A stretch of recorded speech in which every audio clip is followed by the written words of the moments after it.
Estava sintonizado com Dylan porque o jeito dele era tipo: não me pergunte o que significa, cara. Eu escrevi. Sabe, eu não sei o que significa. O que você acha que significa? Ele simplesmente não parava de falar. Bob Dylan manteve o nome dela em segredo por Language Not Registered for Generation anos. Mas agora, aos Language Not Registered for Generation, ele finalmente está falando. Ele a conheceu em Language Not Registered for Generation. Ele escreveu suas canções mais famosas sobre ela. E depois que ela o deixou, ele nunca mais foi o mesmo. Nem mesmo seus amigos mais próximos sabiam a verdade. A confissão surpreendente de Dylan explica tudo. O acidente de moto, a fase de renascimento espiritual e por que ele desapareceu no auge da fama. Bob Dylan nasceu como Robert Allen Zimmerman em Language Not Registered for Generación de Mayo de Language Not Registered for Generation em Duluth, Minnesota. Seus pais, Abram e Beatrice, faziam parte de uma pequena comunidade judaica. Quando Bob tinha 6 anos, seu pai contraiu poliomielite. A família se mudou para Hibbing, uma cidade mineradora fria, onde sua mãe havia crescido. Era um lugar difícil, cheio de operários da construção civil e invernos rigorosos. O frio, o silêncio e o som das sirenes de nevoeiro da vizinha Duluth moldaram os primeiros pensamentos de Bob. Ele era um menino quieto, com asma, frequentemente perdido em seu próprio mundo. As raízes de sua família remontavam à Ucrânia e à Lituânia, e essa mistura de história e dificuldades mais tarde se refletiria em sua música. As coisas mudaram quando Bob ouviu rock and roll pela primeira vez no rádio. Ele tinha cerca de Language Not Registered for Generation anos quando descobriu Elvis Presley e Hank Williams. A música o impactou profundamente. Ele disse que a voz de Hank era como um choque elétrico. Essa sensação o impulsionou a sentar-se ao piano da família e começar a tocar de ouvido. Ele tinha um dom natural. Ele não precisava de partituras, apenas ouvia e tocava. Seus acordes eram estranhos, mas poderosos, e as pessoas notavam. Sua família era dona de cinemas locais, então Bob assistia a muitas apresentações musicais na telona. Aos Language Not Registered for Generation anos, trocou o violão por guitarra e começou a formar bandas. Ele era obcecado por Little Richard, não apenas pela música, mas também pelas roupas extravagantes e pela presença de palco. Bob queria ser igual a ele. No ensino médio, Bob estava completamente imerso na música. Ele formou uma banda chamada Golden Chords e tocava rock and roll alto e rápido. Em um show de talentos da escola, eles tocaram tão alto que o diretor supostamente cortou o microfone. Aquele momento se tornou parte da lenda de Dylan, mesmo que alguns colegas de banda tenham dito mais tarde que não aconteceu exatamente assim. Ainda assim, a energia barulhenta e rebelde de Bob deixou sua marca. Seu anuário do ensino médio até dizia que seu objetivo era entrar para a banda de Little Richard. Ele não estava brincando. Mesmo naquela época, Bob tinha um hábito estranho. Ele inventava coisas sobre si mesmo. Dizia aos colegas que era órfão do Novo México. Nada daquilo era verdade, mas ele gostava de criar histórias. Quando se mudou para Minneapolis em Language Not Registered for Generation, as mentiras aumentaram. Ele contava todo tipo de história inventada. Em uma entrevista, brincou sobre ter perdido seu grande amor, ter se tornado um alcoólatra, ter trabalhado como cozinheiro e ter contraído tuberculose. Era tudo bobagem, mas fazia parte do seu show. Ele até usava nomes falsos como Saint Gun. Bob não estava apenas tocando música. Ele estava construindo um personagem. Ele tinha visto músicos e até lutadores fazerem isso. Ele entendia que ser um artista significava ter uma história, mesmo que não fosse real. Naquele mesmo ano, Bob se matriculou na Universidade de Minnesota. Mas a faculdade não o interessava.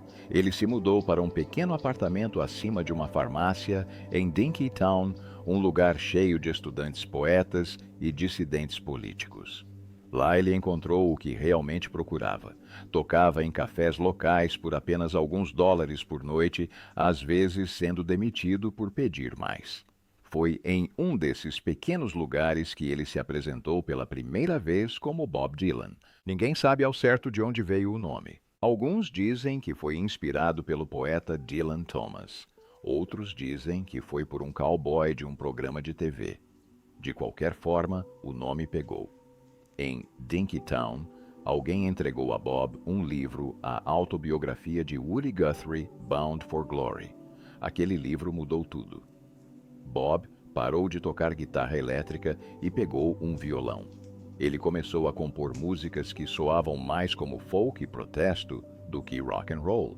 No final de Language Not Registered for Generation, ele terminou a faculdade, fez as malas e deixou Minnesota para sempre. No frio congelante de janeiro de Language Not Registered for Generation, Bob Dylan de Language Not Registered for Generation anos desceu de um ônibus na cidade de Nova York com um violão, uma mala e um sonho.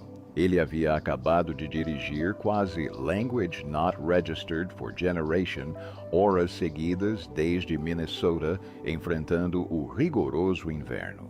Tudo por um único motivo: queria conhecer Woody Guthrie. Guthrie era o herói de Dylan desde que lera Bound for Glory, o livro que contava a história de um jovem em busca de música e significado. Agora Guthrie estava doente, vivendo em um hospital psiquiátrico em Nova Jersey, definhando lentamente por causa da doença de Huntington. Mas Dylan ainda fez a viagem. E de alguma forma mesmo, naquele quarto de hospital silencioso, ele conseguiu cantar para o homem que moldou sua visão da música. Guthrie, mal conseguindo falar, entregou a Dylan um bilhete que dizia: "Eu ainda não morri." Aquele momento ficou marcado. Dylan voltou para casa e escreveu Strong to Woody. Foi uma das duas únicas canções originais de seu primeiro álbum. Ele pegou emprestada a melodia de Guthrie, de Massacre de Language Not Registered for Generation, para escrevê-la, porque era isso que os cantores folk faziam. Eles transmitiam as tradições. Apenas alguns meses depois, Dylan teve sua primeira grande oportunidade. John Hammond, da Columbia Records, viu nele algo que os outros não viam. A maioria das pessoas na gravadora achava que Dylan era um erro. Chamavam-no de loucura de Hammond. Mas Hammond já havia descoberto estrelas antes Billie Holiday, Aretha Franklin, e não ia desistir agora. Ele contratou Dylan para a Columbia em outubro de Language Not Registered for Generation. Dylan não tinha advogado, não precisava de um, disse ele. Eu teria assinado qualquer coisa. As sessões de gravação foram rápidas e baratas. Apenas Language Not Registered for Generation dólares em 3 tardes. Mas não foi fácil. Dylan não conseguia se manter no microfone, errava todos os P, sibilava todos os S e detestava gravar uma segunda vez. Não consigo cantar a mesma música 2 vezes seguidas, dizia ele. Essa teimosia não ajudou seu primeiro álbum, que mal vendeu Language Not Registered for Generation cópias no primeiro ano. Mas Hammond acreditava, e estava certo, porque aquelas Language Not Registered for Generation cópias eram apenas o começo. Quase na mesma época, Dylan conheceu alguém que mudaria tudo. Suze Rowe. Ela era jovem, inteligente, bonita e profundamente engajada politicamente. Os pais dela tinham sido membros do Partido Comunista.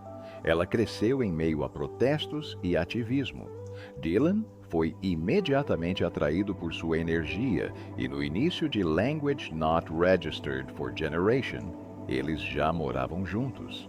Suze abriu os olhos dele. Ela o apresentou à poesia, a filmes estrangeiros, ao teatro de vanguarda e, acima de tudo, à política. Com ela, ele começou a enxergar além das canções. começou a enxergar um propósito. Canções como Masters of War e The Death of E.M.T.T. Till surgiram dessa influência, assim como uma de suas imagens mais icônicas, os dois caminhando de braços dados na capa de The Free Will e Bob Dylan. Pareciam um jovem casal apaixonado como qualquer outro, mas por dentro a pressão aumentava. A fama de Dylan crescia, suas personalidades se chocavam.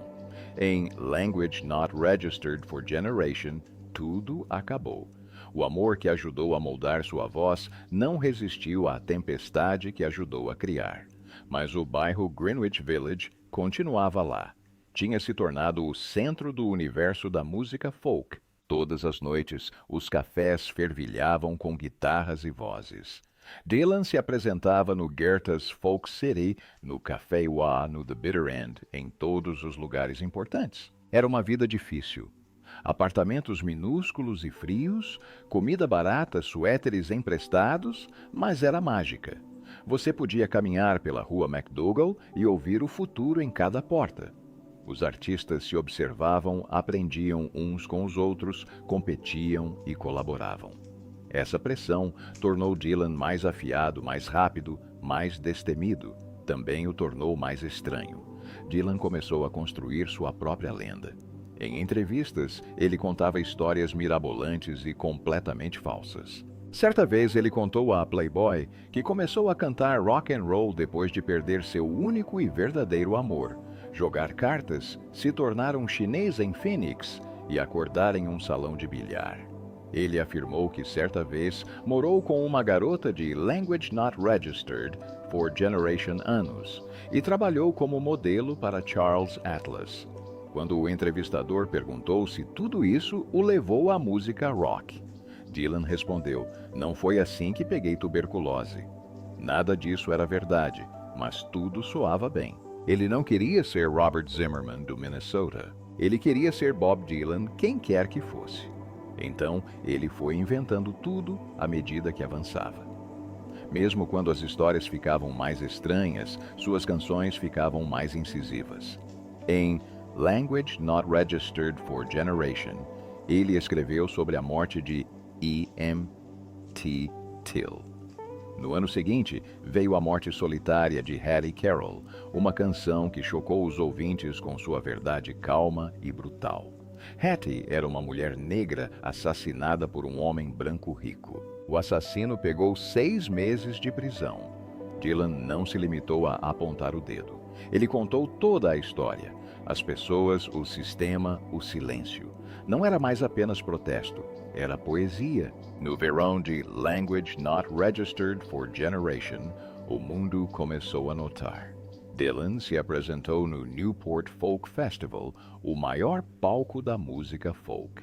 Ele tinha apenas Language Not Registered for Generation anos, mas a multidão já conhecia seu nome. Subiu ao palco com uma camisa militar desbotada e cantou Blowing in the Wind, de Joan Baez Pete Seeger e os Freedom Singers. Em seguida veio We Shall Overcome. A multidão sentiu. A revista Billboard considerou aquele o momento mais impactante do festival.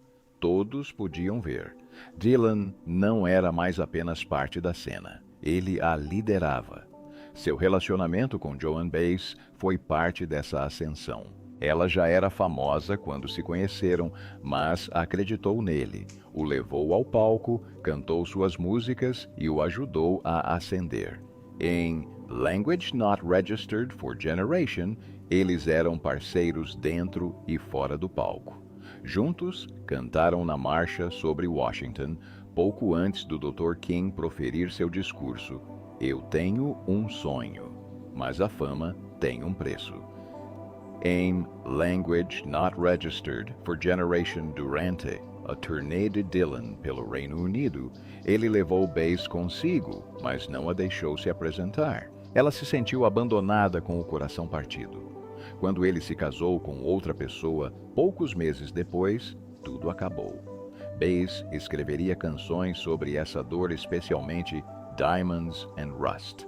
Então vieram os tempos, eles estão mudando. O próprio título já era uma mensagem lançada em Language Not Registered for Generation. Falava a um país em choque. JF. K acabara de ser assassinado. Protestos pelos direitos civis se espalhavam e a guerra se aproximava no Vietnã. Dylan sabia o que estava fazendo. Ele a escreveu como um hino. Venham, senadores congressistas, por favor, atendam ao chamado. Um amigo perguntou certa vez: que merda é essa? Dylan deu de ombros. É o que as pessoas querem ouvir. Funcionou. A canção atravessou gerações, atravessou oceanos. A canção alcançou o 9º lugar no Reino Unido. Os críticos a consideraram atemporal. Mesmo com o passar dos anos, a letra encontrou um novo significado para cada geração que a ouviu. Naquele mesmo ano, Dylan começou a mudar novamente, desta vez de dentro para fora. Ele experimentou L, esse D começou a ler Rambo. Suas canções se tornaram surreais. Ele não queria mais apontar o dedo para ninguém. Queria pintar quadros com palavras. Durante uma viagem de carro no início de Language Not Registered for Generation, ele escreveu Chimes of Freedom, uma canção que não seguiu um caminho linear, simplesmente fluiu. Em junho, durante uma noite de gravações, ele bebeu vinho e gravou Language Not Registered for Generation músicas em 3 horas. Isso revelou outra faceta de Bob Dylan, um sinal claro de que sua era de protesto estava chegando ao fim. O que viria a seguir mudaria o rock para sempre. Em Language Not Registered for Generation, Bob Dylan abalou o mundo da música. Ele lançou Bringing It All Back Home, e não era apenas mais um álbum folk. A primeira metade explodia com instrumentos elétricos, guitarras, bateria, uma banda completa. Começava com um blues subterrâneo e nostálgico. E poucos segundos depois, você já sabia que algo havia mudado. Os fãs de folk ficaram confusos. Aquele era o cara que antes cantava apenas com um violão e uma gaita. Agora ele estava se lançando no rock elétrico. Mas Dylan sabia exatamente o que estava fazendo. A segunda metade do álbum continuou acústica, mas as letras se tornaram mais sombrias, mais incisivas, mais estranhas. Era como se ele estivesse mostrando a todos 2 lados de si mesmo. Um pé no passado, o outro já correndo para o futuro.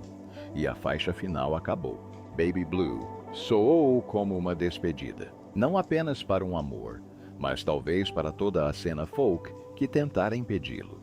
Então veio Like a Rolling Stone, com Language Not Registered for Generation minutos de duração. Isso era inédito para um single. Os executivos das gravadoras odiaram. As rádios não queriam tocá-la. Era longa demais, crua demais. Mas algo estranho aconteceu. Uma cópia da música acabou tocando em uma boate de Nova York certa noite. E a plateia foi à loucura. Imploraram ao DJ para tocá-la repetidamente até o disco se desgastar.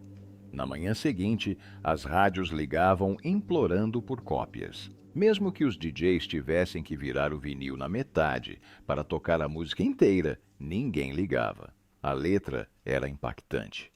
O órgão ressoava por trás da voz de Dylan e a música parecia interminável no bom sentido. Paul McCartney disse que parecia que poderia durar para sempre. Frank Zappa até brincou dizendo que queria desistir da música depois de ouvi-la. Era assim tão poderosa. Apenas alguns dias depois, Dylan subiu ao palco do Newport Folk Festival. Ele usava botas de couro pretas e tinha muita atitude. As pessoas pensavam que ele ia tocar algumas canções suaves. Em vez disso, ele ligou os instrumentos. Acompanhado por guitarra elétrica e órgão, ele detonou com Maggie's Farm e a multidão explodiu em delírio. Alguns aplaudiram, outros vaiaram e havia quem chorasse. Dizem que Pete Seeger gritou que queria cortar os cabos de energia com um machado. Naquele momento, Dylan tocando guitarra elétrica diante de um mar de fãs de folk confusos e furiosos tornou-se lendário. Depois de apenas 3 músicas, ele saiu do palco. Então, como se para acalmar a tempestade, voltou sozinho e tocou 2 canções acústicas. Mas o estrago, ou talvez a evolução, já estava feito. Ele só voltaria a Newport Language Not Registered for Generation anos depois. O órgão que cedia como uma pedra rolando com seu som inconfundível quase não existiu. Um guitarrista de Language Not Registered for Generation anos, chamado Al Cooper, estava lá apenas para assistir à gravação. Mas quando o produtor saiu da sala, Cooper deslizou silenciosamente para trás do órgão, um instrumento que ele nem sabia tocar. Por sorte, já estava ligado. Ele só tocava quando tinha certeza dos acordes e permanecia em silêncio quando não tinha. Essa hesitação criou um atraso estranho e belo nas notas. Quando o produtor voltou e viu Cooper no órgão, riu. Mas Dylan gostou do que ouviu e pediu que aumentassem o volume do órgão na mixagem. A parte de Cooper permaneceu na versão final, e assim, uma linha de órgão acidental se tornou icônica. O momento mais dramático aconteceu em Language Not Registered for Generation AM, Manchester, Inglaterra. Dylan estava em turnê dividindo cada show em 2 partes, primeiro acústico, depois elétrico. Os fãs de folk adoraram a primeira parte. Então, veio a segunda. Com sua banda atrás dele, Dylan mergulhou em canções elétricas. Depois de uma delas, alguém na plateia gritou apenas uma palavra: Judas. Foi brutal. Uma acusação direta. Dylan não hesitou. Inclinou-se para o microfone e rebateu. Não acredito em você. Você é um mentiroso. Então, virou-se para a banda e disparou. Toquem alto. E eles tocaram. Como uma pedra rolando, o som ecoou pelo salão como um trovão. Ninguém se esqueceu daquela noite. Por décadas, as pessoas tentaram descobrir quem havia gritado o insulto. 2 homens reivindicaram a paternidade, mas ninguém jamais pôde ter certeza. Naquele mesmo ano, Dylan se casou discretamente. Durante uma pausa nas turnês, ele se casou com Sarah Lawne sob um carvalho em Long Island. Foi uma cerimônia privada, tão privada que a maioria de seus amigos nem sabia que Sarah estava grávida, e Dylan queria que aquele momento fosse só deles. Quando as pessoas perguntavam sobre isso, ele negava. Só meses depois, um jornal publicou a história. O relacionamento deles era complicado. Sarah havia trabalhado como modelo e secretária. Ela conheceu Dylan quando ele ainda estava envolvido com Joan Baez e Sus Rutello. Mas foi com Sarah que ele se casou, mesmo que tenha mantido o segredo a princípio. Nessa época, Dylan também estava trabalhando em Blonde on Blonde, um álbum duplo que se tornou uma de suas maiores conquistas. Ele queria um som que descrevia como Mercury magro e selvagem. As sessões em Nova York não correram bem, então ele foi para Nashville. Lá, com músicos de estúdio de primeira linha, gravou a maior parte do álbum em apenas alguns dias intensos. Trabalharam até altas horas da noite movidos a café, adrenalina e provavelmente mais. Em certo momento, Dylan começou a tocar uma música nova, que soava como uma banda marcial bêbada. O produtor brincou dizendo que parecia o Exército da Salvação. Dylan perguntou se eles poderiam contratar uma, e eles contrataram. Foi assim que nasceu a faixa de abertura do álbum Rainy Day Women Number Language Not Registered for Generation and Language Not Registered for Generation. Mas todo esse sucesso teve um preço. A turnê mundial de Language Not Registered for Generation foi brutal. Todas as noites, Dylan se apresentava sozinho primeiro e depois voltava com sua banda para o set elétrico. E todas as noites, os fãs vaiavam, assobiavam e iam embora. Em cidade após cidade, a cena era a mesma. Aplausos acústicos, fúria elétrica. Ele estava exausto. Robbie Robertson disse mais tarde que Dylan parecia estar se desintegrando. Certa noite, ele quase se afogou na banheira de um hotel. Dylan estava à base de drogas e sob o efeito de substâncias. Após o último show em Londres, ele mal conseguia falar no palco. E então veio o acidente. Em Language Not Registered for Generation de Julio, de Language Not Registered for Generation. Dylan sofreu um acidente de moto perto de Woodstock. Os detalhes ainda são obscuros. Não houve ambulância nem boletim de ocorrência. Alguns acham que não foi tão grave quanto pareceu. Outros acreditam que foi algo sério, mas mantido em segredo. O próprio Dylan insinuou mais tarde que o acidente foi uma forma de escapar, uma maneira de fugir dos holofotes da pressão e talvez das drogas. Seja qual for a verdade, ele desapareceu dos olhos do público por um longo tempo. Nos meses seguintes, Dylan encontrou paz em Woodstock. Ele ficou com sua família, cortou lenha, caminhou na floresta com seu cachorro e fez música no porão de uma casa rosa com os Hawks. Aquela casa conhecida como Big Pink tornou-se o berço de um som completamente novo. Depois de se casar com Sarah Lowndes em Language Not Registered for Generation Dylan, se concentrou em construir uma família. Ele adotou a filha dela, Maria, e juntos tiveram mais 4 filhos em poucos anos. O homem que antes parecia prestes a se esgotar a qualquer momento, agora acompanhava a filha até o ônibus escolar e passava as tardes escrevendo ou pintando em paz. Seu assistente chegou a dizer que nunca tinha visto um pai de família tão dedicado. Era Language Not Registered for Generation E, Dylan subiu ao palco diante de Language Not Registered for Generation 1000 pessoas para seu primeiro show completo em anos. Os Beatles estavam na plateia. Elton John e Jane Fonda também estavam presentes. A apresentação quase não aconteceu. Seu filho Jesse se machucou durante a viagem e precisou ser hospitalizado. Dylan teve que chegar de última hora. Mesmo assim, ele se apresentou com um terno creme claro e apresentou um som mais suave, com influências country, que surpreendeu muitos.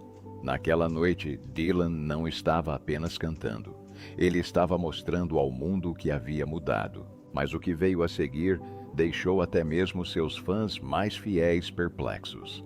Em Language Not Registered for Generation, Ellie lançou um álbum chamado Self-Portrait, que confundiu praticamente todo mundo. A música soava preguiçosa. A capa parecia apressada e os críticos a detonaram. Uma resenha famosa começou com "Que merda é essa?". Anos depois, Dylan admitiu que não foi por acaso. Ele havia feito o álbum para afastar as pessoas. Estava cansado de ser idolatrado, cansado de ser visto como um profeta. Então, ele lhes deu algo que não conseguiam amar. Deu errado. O álbum ganhou disco de ouro mesmo assim. E com o tempo, alguns até começaram a chamá-lo de incompreendido, um sinal precoce de que Dylan estava sempre um passo à frente de todos os outros. 3 anos depois, ele se reuniu com a banda para gravar um novo álbum chamado Planet Waves. As sessões foram rápidas e focadas e o resultado deu a Dylan seu primeiro álbum, número 1. Então veio a turnê. Foi gigantesca. Milhões tentaram comprar ingressos, mas apenas uma fração conseguiu. Tornou-se a turnê de maior bilheteria da história na época, mas a pressão aumentava nos bastidores. A banda estava se desfazendo. O casamento de Dylan também estava em crise. Mais tarde, ele disse que o momento em que tudo mudou foi quando começou a ter aulas de pintura em Language Not Registered for Generation. Algo dentro dele mudou. E a partir daquele momento, Sarah nunca mais o entendeu.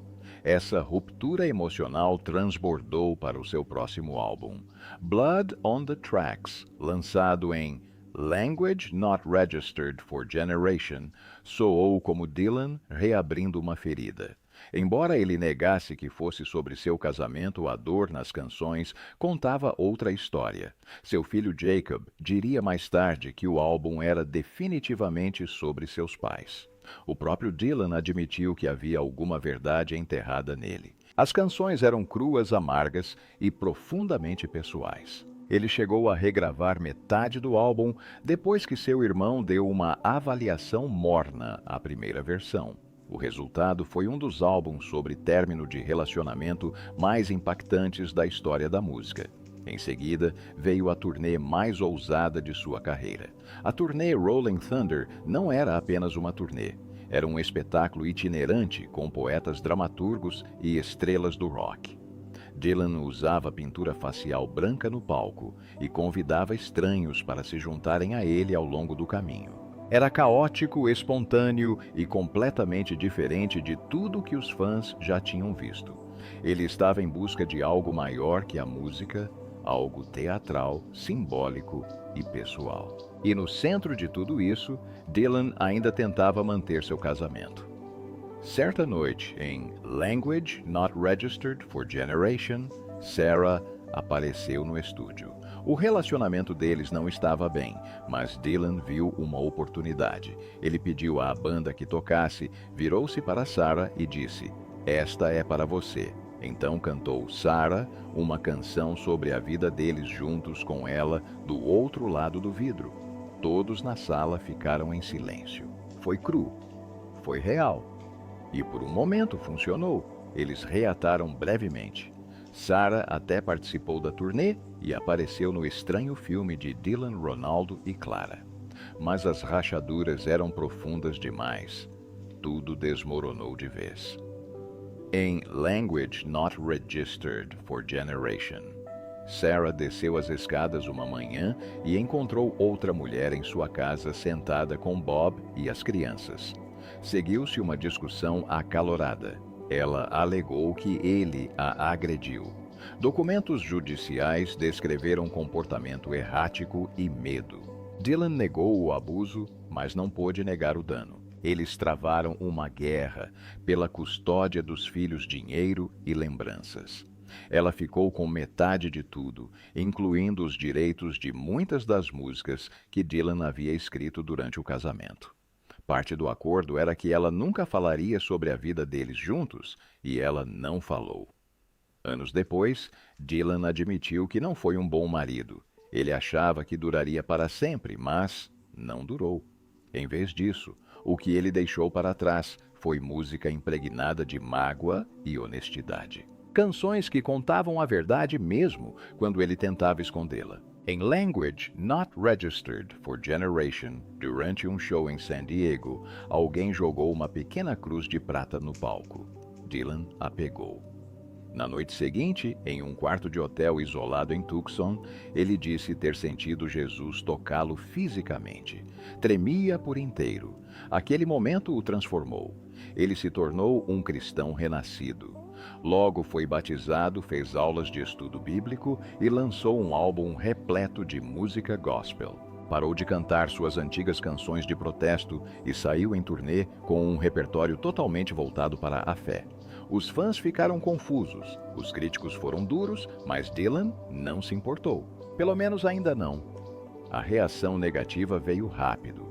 Em alguns shows, as pessoas rasgaram seus ingressos e saíram quando perceberam o que tinham aceitado.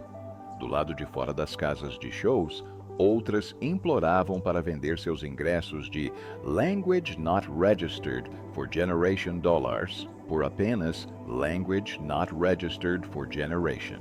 Entre as músicas, Dylan pregava sobre o fim dos tempos e citava as Escrituras. Ele dizia às pessoas que Jesus voltaria. Alertava sobre a guerra no Oriente Médio. Ele não era mais apenas um cantor. Ele havia se tornado um pregador de rua com um violão e isso alienou grande parte de seus fãs. Em Language Not Registered for Generation, Dylan começou a mudar novamente. Lançou Infidels, um álbum que o levou de volta a um terreno mais familiar. Ainda continha alguns temas religiosos, mas também abordava política e conflitos pessoais. Trabalhou com Mark Knopfler, do Dire Straits, depois de recusar outros grandes nomes como David Bowie e Frank Zappa. Mas, sendo Dylan quem era, as sessões de gravação foram caóticas. Em certo momento, ele brincou com o papel alumínio do seu sanduíche no microfone só para desestabilizar o ambiente. E apesar de ter gravado algumas músicas incríveis, como Blind Willie McTell, ele não as incluiu no álbum. Ainda assim, foi um sucesso. Ganhou disco de ouro nos Estados Unidos e ficou entre as Language Not Registered for Generation mais tocadas no Reino Unido e na Noruega. Aos poucos, ele estava de volta. Nos bastidores, Dylan vivia uma vida secreta. Em Language Not Registered for Generation, teve uma filha com uma de suas backing vocals, Carolyn Dennis. Casaram-se em Los Angeles, mas ninguém sabia. Nem a imprensa, nem os fãs, nem mesmo a maioria de seus amigos. Eles esconderam tudo usando uma lei que permitia o sigilo da certidão de casamento. A certidão de nascimento sequer listava Dylan como pai. Foi somente em Language Not Registered for Generation, com o lançamento de uma biografia, que o mundo descobriu. Carolyn disse mais tarde que fizeram isso para proteger a infância da filha. Eles se divorciaram em Language Not Registered for Generation, mas mantiveram o segredo até o fim. Enquanto sua vida pessoal permanecia oculta, sua carreira chegou ao fundo do poço. Seu álbum de Language Not Registered for Generation Knocked Out Loaded foi lançado às pressas e mal se sustentava. Os críticos o massacraram. A revista Rolling Stone o considerou deprimente. O próprio Dylan admitiu que não se esforçou muito para produzi-lo. As coisas não melhoraram muito com Down in the Groove em Language Not Registered for Generation. O álbum vendeu pouco e mais tarde foi considerado o pior de sua carreira. Até a capa foi uma decepção. Originalmente, deveria mostrar um homem cavalgando de costas enquanto tocava guitarra, mas a gravadora rejeitou a ideia.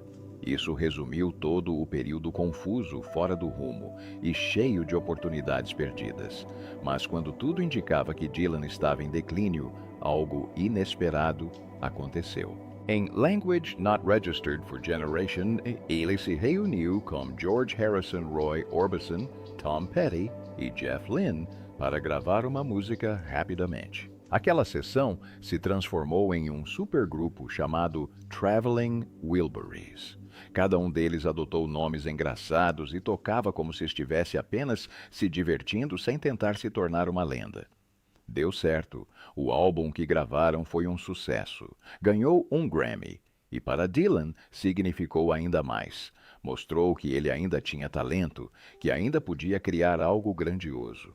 E que ele ainda não tinha terminado.